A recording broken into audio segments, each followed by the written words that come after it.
অনেকদিন পরে বাজারে সবজির দাম আজ কিছুটা সহনীয়, তবে বেড়েছে চাল ও মাছের দাম। সর্বত্র কোটা আন্দোলনে সরবরাহ ঘাটতির অভিযোগ ব্যবসায়ীদের। ক্রেতারা বলছেন, সিন্ডিকেটের কবল মুক্ত না হলে নিত্যপণ্যের বাজারের দুর্দশা কাটবে না।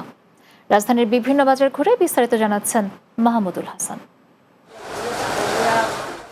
গত মাসের মাঝখানে কোটা সংস্কার আন্দোলন কেন্দ্র করে সহিংসতা ও পরবর্তীতে কারফিউয়ের কারণে বিভিন্ন স্থানে পণ্য সরবরাহে বিঘ্ন ঘটে।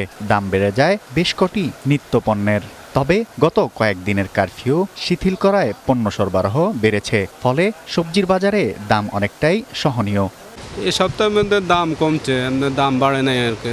কিন্তু কমেনি চালের দাম। খুচরা বাজারে এখনও প্রতি কেজি মিনিকেট ও কাটারি ভোগ ৭০ থেকে ৭৫ টাকা, জিরাশাইল ৬৮ থেকে ৭০ টাকা, ব্রি ২৮ ও ২৯ চাল ৫৮ থেকে ৬২ টাকায় বিক্রি হচ্ছে।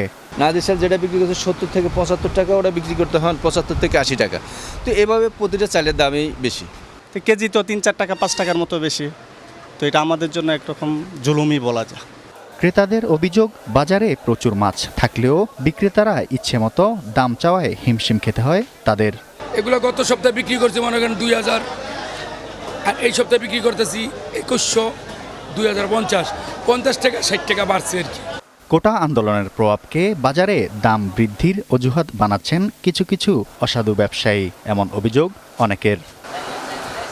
শিক্ষার্থীদের চলমান আন্দোলনে অনেকটা স্থবির হয়ে পড়েছে দেশের অর্থনীতি। এই অজুহাতে বিভিন্ন প্রতিষ্ঠানগুলো শ্রমিকদের পারিশ্রমিক দিচ্ছে না। ব্যয়বহুল বাসা ভাড়া, নিত্যপণ্যের বাজারে ঊর্ধ্বগতি, সব মিলিয়ে অনেকটা কষ্টে রয়েছেন সাধারণ মানুষ। মাহমুদুল হাসান, বাংলা টিভি, ঢাকা।